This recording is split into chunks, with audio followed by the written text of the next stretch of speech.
어제 저녁에 우리 웨슬리 찬양제가 열렸습니다. 이제 웨슬리 찬양제는 이 미주에 있는 웨슬리 전통을 지키는 교단들, 그러니까 감리교, 또 성결교, 구세군, 나사렛 교단 등 우리 웨슬리 전통 안에 있는 교회들이 모여서 함께 하나님을 찬양하고 또 예배하는 시간입니다. 저희 교회는 이제 어제가 10회째, 그러니까 10년 동안 계속되었는데 10년 동안 한 해도 빠짐없이 저희 교회 성가대가 그 찬양제에 참석해서 하나님께 영광을 올려드렸습니다. 어제 제가 우리 찬양대가 찬양하는 모습 보면서 제 마음속에 떠오른 단어가 하나 있는데 성의라는 단어입니다. 성의는 정성스러운 뜻이라는 단어이거든요. 야, 참 우리 교회 성가대가 성의 있게 찬양했다, 정성스럽게 찬양했다, 이런 마음이 들었습니다. 아니 뭐 거기 참여한 다른 각 교회들이 뭐 정성 없이 성의 없이 참여하지 않았을 겁니다. 하지만 특별히 그렇게 느낀 까닭은 참 그 자리에 서기 위해서 뭐 집안 사정도 있고 여행 스케줄도 있고 또 건강도 어렵고 이런 분들이 그냥 오시는 게 그냥 너무너무 귀한 거예요. 우리 뭐 이은옥 집사님, 김종성 집사님 이런 분들 한국 갔다가 오시자마자 뭐 짐도 안 풀고 그냥 달려와가지고 거기 그냥 가운 입으면서 들어가는 모습이 얼마나 감동스러운지 모르겠습니다. 또 거기 줄 서가지고 다 가시는데 우리 교회라 그런지 몰라도 왜 이렇게 다 예뻐 보이고 자랑스러워 보여요. 딱 서 있는데 빛이 나는 거예요. 그래서 야, 이분들이 뭘 할까 그랬더니 탁 나가가지고 당당하게 서가지고 하는데 다른 교회들은요, 그 악 뽑으려고 정신없는데 우리 교회는 악보가 필요 없어요. 다 외워서 착 하는데 그 성의가 느껴지는 거 있죠. 정성스럽게 하나님을 찬양하고자 하는 마음, 또 우리 진정호 박사님, 우리 주의자님이 그냥 힘차게 찬양하는 거에 따라서 정말 아름다운 화음으로 하나님 앞에 올려드리는데 이것이 성의구나. 근데 그런 순간에 제 마음 가운데 어떤 생각이 들었냐면 이 성의가 그냥 정성스러운 마음에 그치는 게 아니라는 생각이 들었어요. 왜냐하면 성의는 뭐 이런 말이 있는지 모르겠지만 성이라는 걸 이룰 성자로 쓴다 그러면 일을 이루는 뜻이 되는 거예요. 우리의 성의가 모여서 하나님의 일을 이루는 게 느껴지기 때문에 그래요. 아마 많은 분들이 거기에 참석했을 때에 이런데 뭐하러 와? 이거 왜 이런 게 있어? 이런 마음으로 왔을 거예요. 그런 마음 가지고 있으면 될 일도 안 되잖아요. 이제 우리말에 뜻이 있는 곳에 길이 있다고 했어요. 그 말은 뭐예요? 우리가 성의를 보이면 뜻이 있으면 길이 분명히 보인다는 겁니다. 마찬가지예요. 이게 찬양하는 것만도 아니고요. 우리 멕시코 선교도 그렇고 카자흐스탄 선교도 그렇고 몽골도 그렇고요. 브라질도 그렇고 우리가 섬기는 선교지들이 있지 않습니까? 캄보디아도 있고 여러 군데가 있습니다. 그런데 이건 뭐 거긴 선교부만 하는 거야. 거긴 누구만 하는 거야. 거긴 뭐 누가 가는 사람만 가는 거야. 이렇게 마음 먹으면 될 일도 안 되는 거예요. 근데 우리 모두가 한 마음으로 그 뜻을 모아서 한다면 안 될 일로 될 줄로 믿습니다. 이게 우리 교회의 모습이에요. 신앙의 모습이에요. 신앙은 그래서 성의를 보이는 거예요. 안 될 것 같은데 우리 마음이 모아지니까 하나님께서 그 일을 쓰셨다는 겁니다. 지금 이 시대의 선교의 역사들이 그런 걸 증거하는 거예요. 전혀 인간의 눈에는 되지 않는데 말도 안 되는 일인데 시간이 지나니까 하나님께서 역사하신 거예요. 왜? 우리는 성의를 보이는 거예요. 우리는 정성을 보이는 거예요. 그러면 하나님께서 그 일을 분명히 이루실 줄로 믿습니다. 1898년도, 그러니까 지금부터 한 120년 전이지요. 그때 위스콘신에 그 사업을 하던 존 니콜슨이라는 분하고 세무엘 힐이라는 두 사람이 출장을 갔습니다. 서로 모르는 사람이었는데 어떤 조그만 도시에 가가지고 이제 사업자 방문했는데 뭐 지금은 인터넷이 있어서 호텔 예약하고 하지만 그때는 어떻게 해요? 가서 문 두드리고 방이 있습니까? 이렇게 물어봐야 되죠. 공교롭게도 방이 꽉 찼습니다. 한 가지 방법은 이 두 사람이 룸메이트 하는 겁니다. 모르는 사람 둘이서 한 방을 쓰게 되었어요. 방에 들어가서 이야기를 나누다가 한 가지 공통점을 발견했는데 신실한 기독교인이라는 겁니다. 두 사람이 믿는 사람이 모르는 사업가가 만나서 우리가 이렇게 만나게 하신 것도 하나님의 뜻이 아닌가? 라는 마음을 갖고 뭔가 만들어 보고자 애를 썼습니다. 그 다음에 그 윌리엄 나이트라고 하는 사람까지 해서 세 사람이 컨퍼런스를 만들어서 하나님의 일을 해봅시다. 근데 뭘 할지를 모르는 거예요. 어떻게 해야 될지 모르는 거예요. 그냥 하나님의 일을 합시다. 그러면서 이름을 정하는데 우리 단체 이름을 뭘로 정할까? 그러면서 이 세 사람이 무릎을 꿇고 기도하기 시작합니다. 하나님, 영감을 주셔서 정말 딱 적합한 이름, 우리 이 모임을 잘 이끌어갈 수 있는 그런 이름을 허락하여 주시옵소서. 그런데 맨 마지막에 합류했던 그 윌리엄 나이츠라고 하는 사람이 벌떡 일어나더니 우리 모임의 이름을 기드온 선교회라고 합시다. 이렇게 정하는 거예요. 기드온 선교회? 기드온이 누구지? 그러면서 이 세 사람이 성경을 찾아서 읽기 시작합니다. 사사기 6장과 7장에 기록되어 있는 기드온의 이야기를 읽기 시작하는데 놀라운 거예요. 왜? 기드온이 어떤 사람이었어요? 300명의 용사를 데리고 미디안 군대 13만 5천 명을 물리친 그 이야기잖아요. 우리 세 사람인데 이 세 사람이 힘을 합쳐서 기드온의 이름을 따서 기드온 선교회가 되면 우리도 엄청난 일을 이룰 수 있을 겁니다. 그래서 기드온 선교회가 조직이 되었다고 합니다. 여러분, 기드온 선교회가 어떤 선교회인지 아시죠? 각 곳에, 사람이 갈 수 없는 곳에 성경책을 보급하는 곳이에요. 제가 중학교 다닐 때 어느 날 학교를 가는데 교문 앞에서 책을 나눠주는 거예요. 파란색 조그만 책인데 보니까 신약 성경이라고 써 있어요. 이게 신약 성경이구나. 그때만 해도 교회를 다니지만 성경이 이렇게 많지 않은 때이기 때문에, 살 수가 없는 때이기 때문에 저는 이게 귀하게 여겨졌어요. 근데 어떤 애들은 이걸 가지고 딱지 치듯이 땅바닥에 내팽개치고 어떤 애들은 쓰레기통에 버렸어요. 그런데 누군가의 마음 속에는 이 성경이 자리해서 이게 크게 열매 맺는 것이 분명히 있었다는 것이죠. 그렇게 학교 앞에서 성경을 나눠주고요, 병원에 성경을 전달하고요, 또 교도소에 성경을 집어넣고요, 또 결정적으로 나쁜 마음 먹고 인생을 포기하려고 했던 사람들이 호텔에 들어갔다가 방마다 있는 성경이 있지 않습니까? 이게 다 기드온에서 보급하는 성경이에요. 그래서 지금까지 한 100여 년 동안에 기드온 선교에서 보급한 성경의 숫자가 20억 카피라는 겁니다. 2 빌리언. 엄청난 거죠. 이게 누가 시작한 거예요? 단 세 사람이 모여서 기도하고 하나님의 뜻에 순종했을 때 하나님께서 엄청난 일을 이루신 거예요. 지금도 1초에 2개인가요? 이렇게 엄청난 그 성경이 프린트돼서 전 세계로 보급이 되고 있다고 이야기합니다. 여러분, 한 10년 전쯤에 그 미국의 아주 유명한 영화가 나왔어요. 제목이 뭐였냐면 300이라는 이름으로 영화가 나왔어요. 아마 영화 내용을 기억 못하시는 분들도요, 위통을 벗어제낀 근육질의 남자들이 방패 들고 창 들고 이렇게 있는 거 보면서 멋지다라는 그런 느낌을 가진 영화가 있었을 거예요. 그 영화는 페르시아하고 그리스하고의 싸움을, 실제 있었던 전투를 그린 영화인데, 그 페르시아 군대가 그리스를 침공하기 위해서 내려오다가 테르모필레라고 하는 그 협곡에서 마주치게 된 겁니다. 그런데 놀랍게도 그 그리스에 있는, 우리가 잘 알고 있는 스파르타라고 그러죠?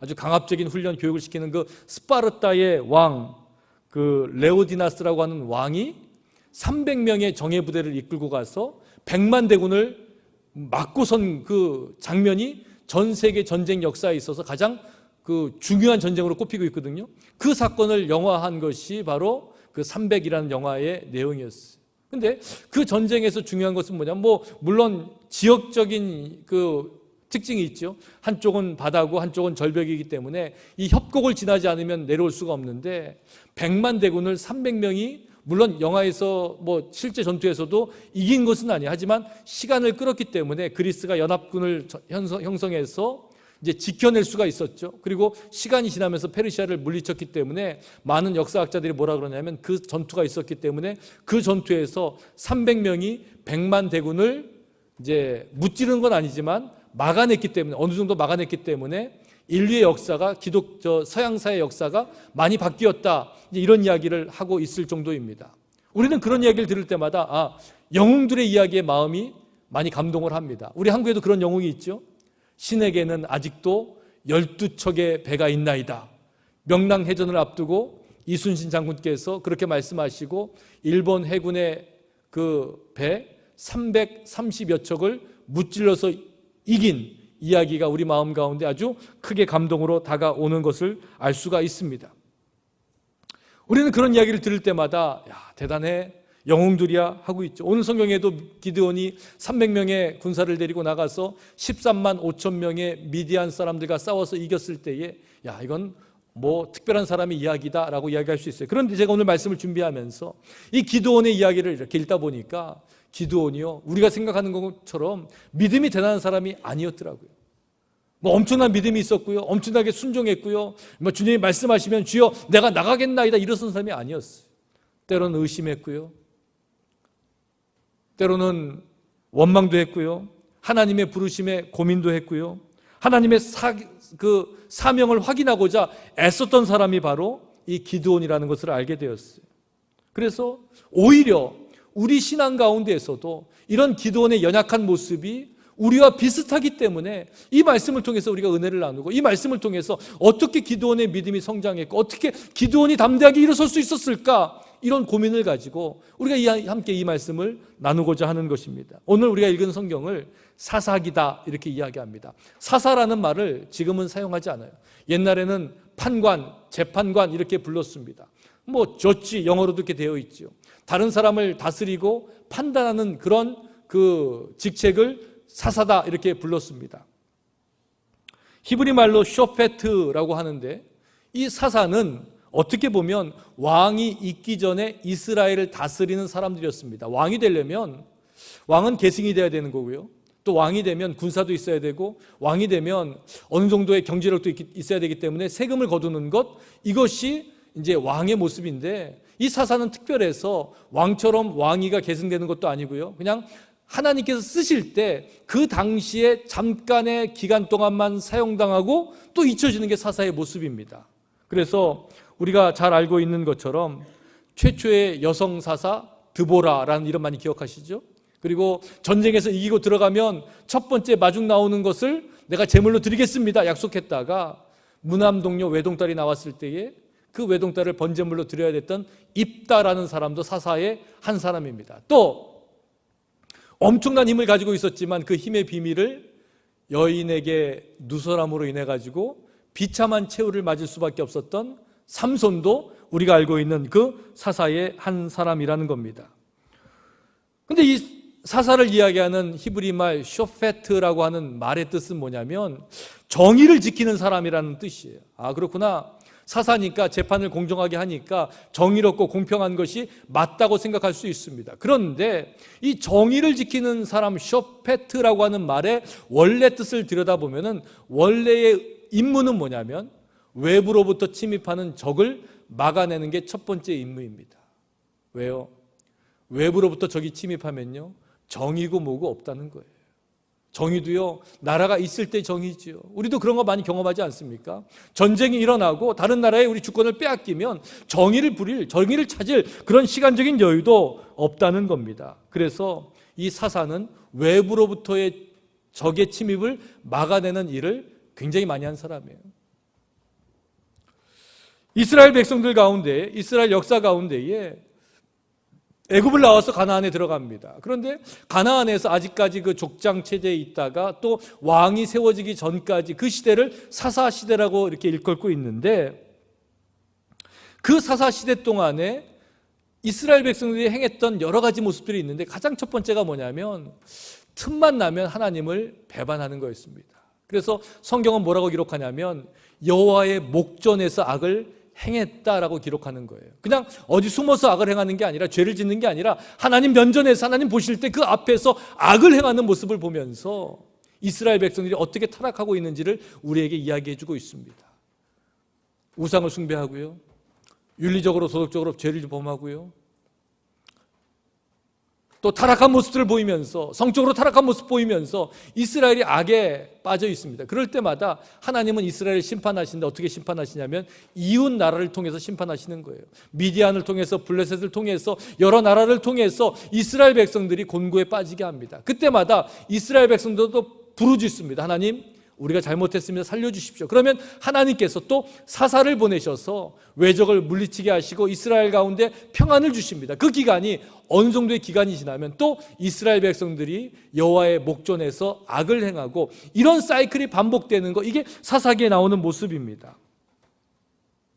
다른 사사 시대와 마찬가지로 기드온이 나오기 전에도 이스라엘 백성들이 여호와의 목전에서 악을 행했다 그랬습니다. 하나님께서 그 악한 모습을 심판하시기 위해서 미디안 사람들을 보내셔서 7년 동안이나 이스라엘 백성들을 공고함에 빠뜨리셨습니다. 말이 7년이죠. 7년 동안 다른 민족의 지배를 받고 다른 민족의 습격을 받는 것이 얼마나 어려운 일이겠습니까? 특별히 이스라엘 민족은 7년 동안 미디안의 습격을 받으면서 살 수가 없었습니다. 집을 짓고 살면 쫓아와서 또 죽이고 쫓아와서 빼앗고 하기 때문에 그 미디안 군대가 쳐들어온다고 하면은 산으로 도망가서 산에 굴을 파고 동굴 속에 숨어서 살아왔다는 겁니다. 그래도 먹고 살아야 되기 때문에 내려와서 땅에 그 씨를 뿌리고 파종을 하면 이것마저도 다 쓸어버리는 것이 미디안의 모습이었습니다. 더군다나 그들이 가지고 있었던 가축, 양, 염소, 소 이런 것까지 다 뺏어갔기 때문에 그야말로 곤고한 날, 궁핍한 날의 연속이 이스라엘 사람들의 연속이었다는 겁니다. 이렇게 견딜 수가 없게 되니까 어떤 일이 일어납니까? 하나님을 부르는 겁니다. 여러분, 우리 신앙생활하면서 그런 거 많이 경험하지요. 어려운 일 있을 때 하나님을 찾습니다. 제가 지난주에 어떤 분 만나가지고 이야기하는데 그런 이야기를 하십니다. 가족 중에 아직 믿음 생활 못하는 식구가 있어서 늘 기도하기를 고난 중에 하나님께 나오지 말고 축복 중에 하나님께 나오게 해달라고 기도한다. 제가 참 지혜롭다고 생각을 했습니다. 왜요? 고난 가운데 하나님 앞에 나올 수 있습니다. 뭐 사고 당하고요, 큰 질병 없고요, 사업에 어려움 당하고요, 가족과 자녀 가운데 뭐 말로 할 수 없는 고통 속에서 정말 세상 그 누구도 의지할 수 없어서 하나님 천부여 의지 없어서 손 들고 옵니다. 이렇게 할 수 있어요. 그리고 아마 여기 계신 분들 가운데서도 그런 인상의 모습 때문에 하나님 만난 분들 계실 거예요. 나쁘다는 게 아닙니다. 그런데 더 복된 일은 무엇이십니까? 내 인생에 하나님 주신 것을 감사로 알고 하나님 주신 축복 가운데에서 하나님 앞에 나와서 신앙생활 할 수 있다면 이것만큼 복된 일이 어디 있겠습니까? 여러분들 절대로요. 뭐 혹이라도 여러분들 가족 중에 식구 중에 아직 믿지 않는 분들이 계시다면 기도하기를 고난 중에 나오지 말고 축복 중에 나와서 하나님이 주신 은혜를 구원의 은총을 누릴 수 있도록 기도하시는 여러분들 되시길 주의 이름으로 축원합니다. 그런 이스라엘 백성들이 기도했는데 부르짖었는데 하나님은 선하신 분이에요. 축복 중에 부르짖든 고난 가운데 부르짖든 하나님은 그 기도를 들으시는 분이십니다. 그래서 하나님께서 이스라엘 백성들을 구원하시기 위해서 계획을 세웠습니다. 하나님께서 이스라엘 백성들에게 선지자를 보내서 말씀하십니다. 먼저 하나님은 이스라엘 백성들의 잘못을 지적하시는 거예요. 여러분, 이스라엘이 무슨 잘못했습니까? 하나님 앞에서 여호와의 목전에서 악을 행했다 그랬습니다. 우상 숭배하고요, 성적으로 타락하고요, 교만한 마음, 탐심 가지고 있었고요, 자기가 왕노릇했고요, 수많은 잘못 저질렀습니다. 그런데 하나님께서 기드온 그 앞에 있는 기드온 이스라엘 백성들에게 선지자를 보내서 하시는 말씀이 뭐냐면 한 가지 죄를 지적하시는 거예요. 그 한 가지가 뭔지 아십니까? 하나님의 말씀을 듣지 않았다는 거예요. 여러분, 죄가 많이 있지요.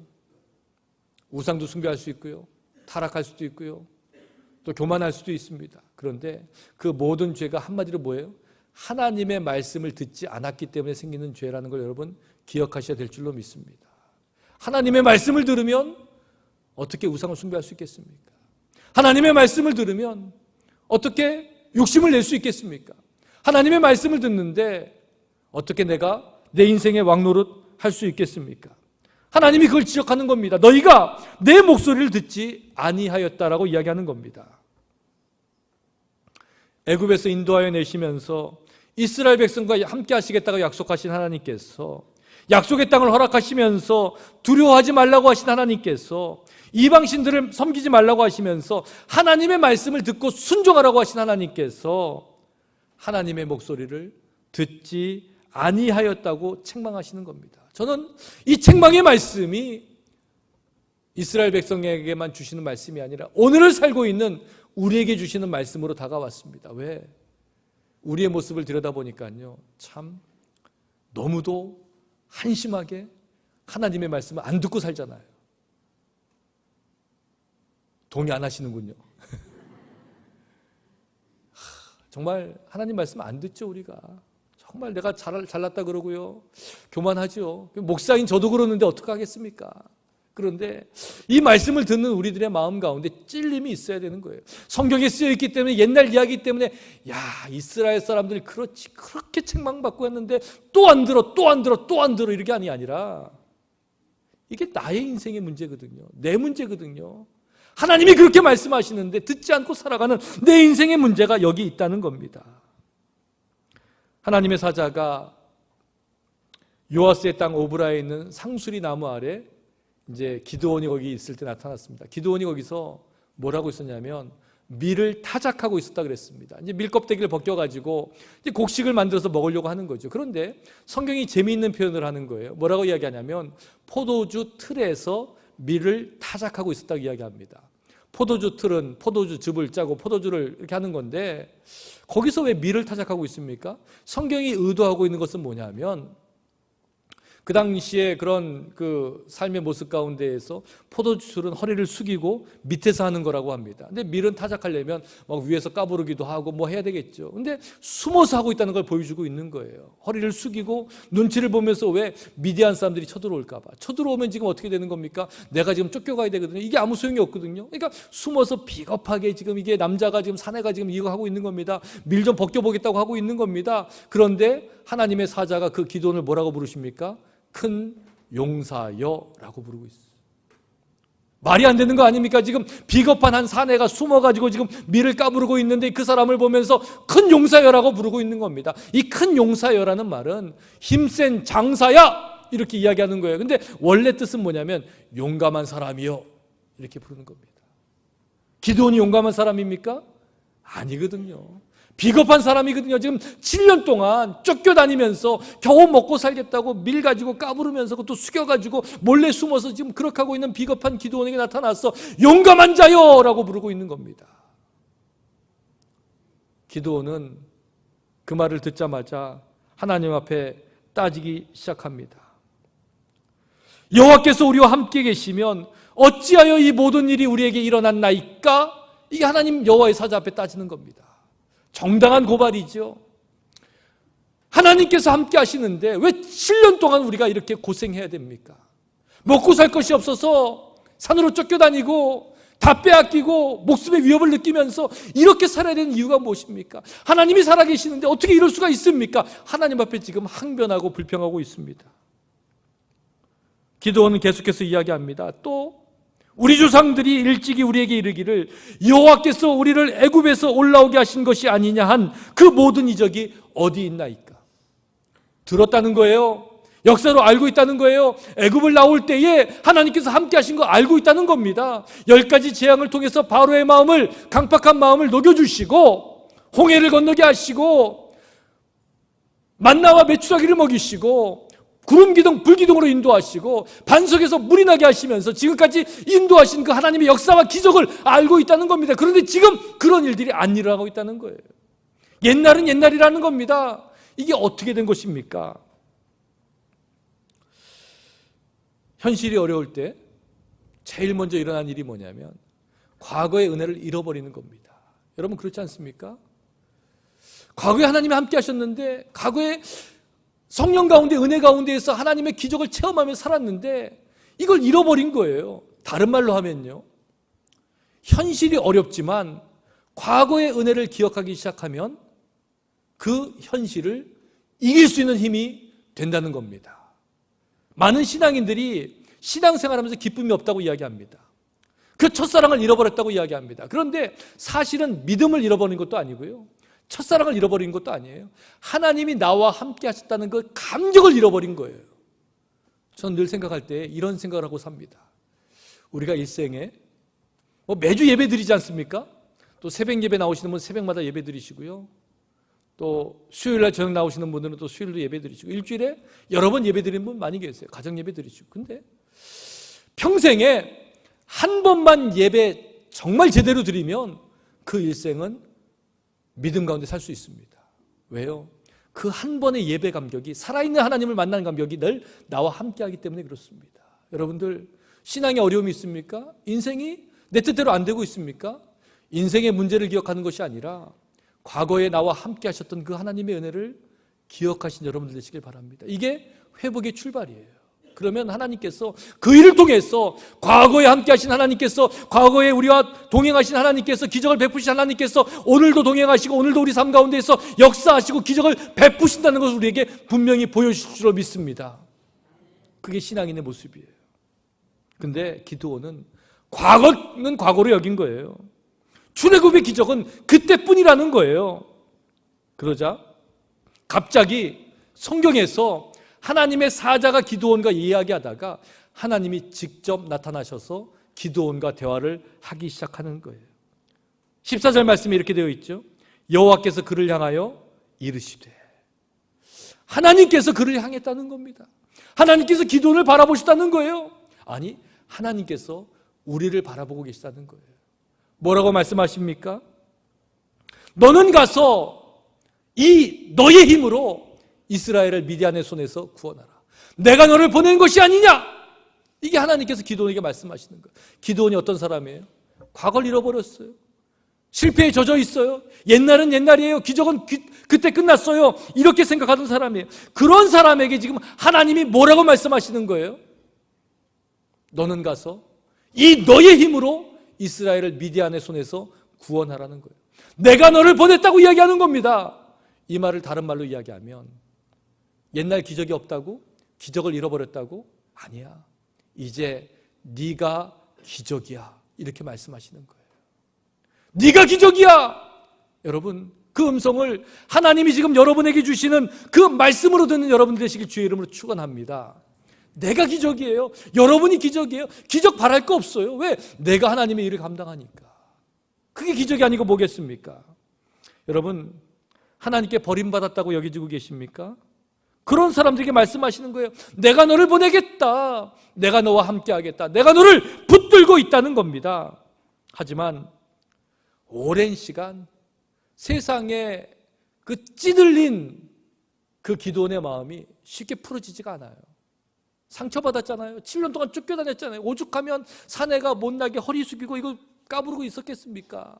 그런데 그런 기드온이기에 하나님 앞에 또 묻고 또 묻고 또 묻는 거예요.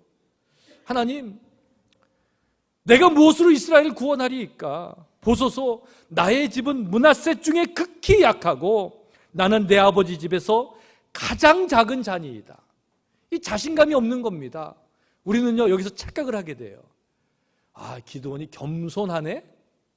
이게 겸손입니까? 아니에요. 이거는요, 자기 비하라고 이야기하는 겁니다. 겸손과 자기 비하는요, 비슷하게 보여요. 왜? 뭐 허리를 숙이는 것 같고 자기를 낮추는 것 같으니까 겸손과 자기 비하를 비슷하게 여깁니다. 얼마나 우리 기독교인들 가운데서도 이걸 구별을 못해가지고 못해요가 얼마나 많은지 몰라요. 그래서 모태신앙을 모태신앙이라고 그러잖아요. 태어남을 또 믿은 게 아니라 이것도 못해 저것도 못해 시키면 다 못한대요. 연말이 되니까 또 그런 일들이 있습니다. 뭐 임원도 좀 해야 되고 또 부서장도 해야 되고 뭐 교회 일도 해야 되는데 시키면 뭐라 그래요? 못해요. 다음에 할게요.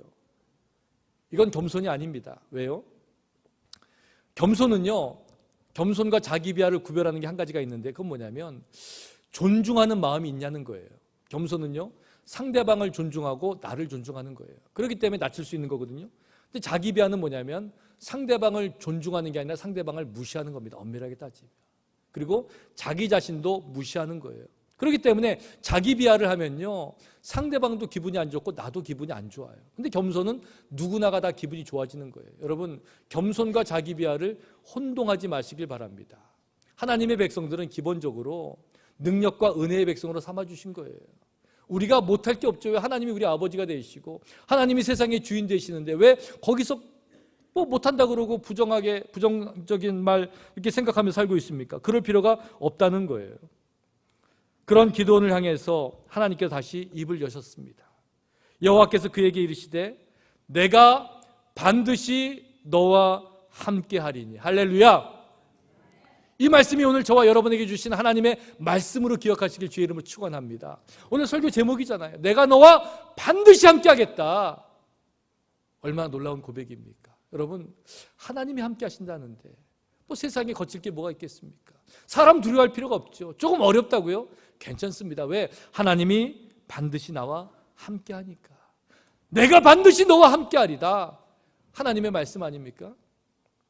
이 말씀을 우리 마음속에 새기시기 바랍니다. 이사야 43장에서 성경이 이렇게 고백합니다. 내가 물 가운데로 지날 때 내가 너와 함께할 것이라. 강을 건널 때에 물이 너를 침몰하지 못할 것이요 내가 불 가운데로 지날 때에 타지도 아니할 것이요 불꽃이 너를 사르지도 못하리니. 우리는 생각할 때에 하나님이 나와 함께 하시면 물도 없어야 되고 불도 없어야 된다고 생각합니다. 그런데요, 성경은 뭐라고 이야기합니까? 하나님의 방법은 무엇입니까? 하나님이 함께 하기 때문에 물과 불, 인생에 장애물이 없는 것이 아니라 하나님이 함께 하시기 때문에 그 물과 불을 이겨낼 수 있다는 겁니다. 장애물이 없지 않습니다. 있습니다. 당연히 있죠. 왜 없겠습니까? 하지만 하나님이 함께 하시는 그 믿음 가지고 인생의 장애물을 이겨내시는 믿음의 백성들 되시길 주의 이름으로 축원드립니다. 하나님이 함께 하심으로 우리는 분명히 이길 수 있습니다. 그런데 기드온은 아직도 의심이 있었습니다. 그래서 하나님 앞에 요청합니다. 하나님, 만약 하나님께서 하신 말씀이 정말이고 참되고 하나님의 뜻이 분명하다면 표징을 보여주십시오. 그래서 요구합니다. 뭐라고 요구합니까? 하나님 여기 잠깐만 계십시오. 내가 가서 재물을 가지고 오겠습니다. 그래서 염소 새끼, 떡 만들어서 국 끓여가지고 가져옵니다. 하나님 꼼짝 말고 계십시오. 근데 하나님이 계셨습니다. 왜요? 하나님은 기다리시는 분이에요. 하나님 우리 인생을 받아주시는 분이십니다. 우리의 허무한 약속이라도 하나님 참고 인내하시고 기다리는 분이에요. 그래서 하나님 기다리셨습니다. 예배 제사 드렸습니다. 하나님 기뻐 받으셨습니다. 그런데 연약한 인간인지라 또 의심이 생기는 거예요. 그러면서 양털 한 꾸러미를 가지고 와가지고 하나님 앞에 이야기합니다. 하나님, 이 한 뭉치를 여기다가 타작마당에 둘 텐데 이 양털 뭉치에만 이슬이 맺히고 땅바닥이 마르면 내가 하나님 믿겠습니다. 하나님 뜻을 따르겠습니다. 이렇게 약속을 합니다. 그런데 하나님께서 그렇게 해주셨어요. 그 양털 속에만 이슬이 맺히고 다른 데는 다 말라 있었습니다. 그런데 이 기드온의 마음 가운데 또 의심이 들었어요. 이제는 반대로 해주십시오. 이 속만 마르고 땅이 젖게 해주십시오. 하나님 그 약속도 들어주셨습니다. 그렇게 하나님께서는 참 자상하신 분이에요. 아주 헛된 요구까지도 세밀히 들으시고 응답하시는 분이 하나님이시라는 겁니다. 이제 기드온의 마음이 뜨거워졌습니다. 자기가 기적의 주인공이 된 거예요. 하나님을 만난 겁니다. 하나님의 약속을 확인한 겁니다. 기적의 주인공이 되었습니다. 그래서 일어섰습니다. 나를 따르라. 이스라엘 백성 32,000명이 기드온을 따라서 미디안과 싸우려고 나가기 시작했습니다. 그런데 하나님께서 이상한 말씀하시는 거예요. 너무 많다는 겁니다. 아니, 미디안 군대는 13만 5천 명인데 3만 2천 명이 뭐가 많습니까? 5분의 1밖에 안 됩니다. 그런데 여전히 많다는 거예요. 그때 하나님께서 이야기하십니다. 미디안 군대와 싸우러 나갈 때 마음이 두려움 있는 사람 집으로 가라고 이야기합니다. 그래서 돌아간 사람의 숫자가 2만 2천 명이라고 성경이 이야기합니다. 10,000명 남았습니다. 10분의 1도 안 됩니다. 그런데 이 10,000명도 많다는 겁니다. 그러면서 하나님께서 뭐라고 그러시냐면 물가로 내려가서 물을 먹는 걸 보라는 겁니다. 그러면서 엎드려서 입을 대고 먹는 사람은 집으로 가라 그러고 무릎을 꿇고 손으로 물을 퍼서 입에 갖다 대고 마시는 사람을 추려서 그 기드온에 붙여주셨습니다. 그게 300명입니다. 제가 생각할 때에 제가 기드온이었으면요 억장이 무너졌을 것 같아요. 답답했을 것 같아요. 왜? 그 300명 보면서 야, 저 사람은 집에 가면 좋겠는데 왜 여기 온다 그러지? 야, 저 사람은 가면 안 될 사람인데 어떡하지? 저 사람 좀 같이 싸워야 되는데 이런 마음들이 들었을 거예요. 근데 하나님의 평가 기준은 인간의 평가 기준이 아니더라는 겁니다. 사람의 눈으로 볼 때에는 내 보기에 좋은 것, 내가 원하는 것 하겠지만 하나님은 그걸 원하시는 것이 아니라 하나님의 계획대로 하나님의 방법대로예요. 거기에 뭐 근육질이 있고 힘을 잘 쓰고 창을 잘 던지고 뭐 화살을 잘 쓰고 달리기를 잘하고 이런 사람을 사용하는 것이 아니라 아무런 게 아니잖아요. 물가에서 물 퍼먹는 거 보면서 그것을 기준으로 삼으셨다는 겁니다. 근데 결국 이 300명이 기드온과 함께 나아갑니다. 한 손에는 나팔을 들었습니다. 한 손에는 빈 항아리에 횃불을 들었습니다. 이거 가지고 나가서 그 밤 한밤중에 미디안 군대 속에 들어가서 나팔을 불면서 항아리를 깨뜨리고 횃불을 쳐 올리면서 여호와의 칼이다, 기드온의 칼이다 이렇게 소리쳤을 때에 미디안 백성들이 자기들끼리 싸우다가 넘어져서 엎어져서 죽었다는 기록이 성경에 나와 있는 겁니다. 무엇을 알 수 있습니까? 사람이 한 게 아니라는 겁니다. 분명히 하나님이 하신 거라는 겁니다. 사람이 많았으면, 화살이 있었으면, 창이 있었으면, 무기가 많았으면 내가 해서 내가 죽였어, 내가 이겼어 라고 이야기할 텐데, 이것은 절대적으로 하나님이 하신 것을 증거하기 위해서 이 일을 벌이신 거라는 겁니다. 어떤 일이 이루어진 겁니까? 기드온이 기적의 주인공이 된 거예요. 내가 너를 기적으로 삼아주겠다 라고 하신 그 말씀이 이루어진 겁니다. 기적이 된 거예요. 기적을 바라던 사람에서 기적으로 살게 된 것입니다. 여러분, 여러분의 삶 가운데에도 그런 역사가 임하시길 주의 이름으로 축원합니다. 우리는 기적만 바라고 사는 거예요. 환경만 바라고 사는 거예요. 그렇지 않습니다. 하나님이 원하시는 것은 여러분의 삶이 기적으로 바뀌는 거예요. 기드온은 스스로가 이제 기적의 주인공이 되었습니다. 그 기드온을 향해서 사람들이 이야기하기 시작합니다. 우리의 왕이 되어 주시옵소서. 당신이 우리를 다스리시고 당신의 아들이 우리를 다스려 주시고 당신의 손자가 우리를 다스려 주시옵소서, 이렇게 이야기했습니다. 얼마나 매력적인 말입니까? 대대로 왕이 되어서 나라를 다스리고 풍요롭게 살 수 있는 길이 열린 겁니다. 그런데 그때 기드온이 이야기합니다. 아니다! 나는 당신들의 왕이 될 수 없다. 당신들을 다스리지 아니하겠다. 내 아들도 당신들을 다스리지 아니하겠다. 그러면서 사사기 8장 23절에 유명한 말을 남깁니다. 여호와께서 너희를 다스리시리라. 할렐루야. 이게 기드온의 신앙이었어요. 기적의 주인공이 된 사람의 고백이었습니다. 여러분들, 우리 삶 가운데서도요, 때로는 그 기적의 주인공으로 은혜와 축복을 누리는 분들이 계십니다. 이때 조심해야 될 게 있어요. 내가 왕노릇하고자 하는 마음입니다. 우리는 항상 자꾸 이렇게 조금만 틈이 나면요, 왕노릇하고자 하는 마음이 우리 안에 있습니다. 그런데 이 마음을 내려놔야 돼요. 여러분, 우리 인생의 주인 내가 아닙니다. 하나님이십니다. 조그만 거 이루었다고 왕노릇 하려고 그러면요, 하나님이 기뻐하지 않습니다.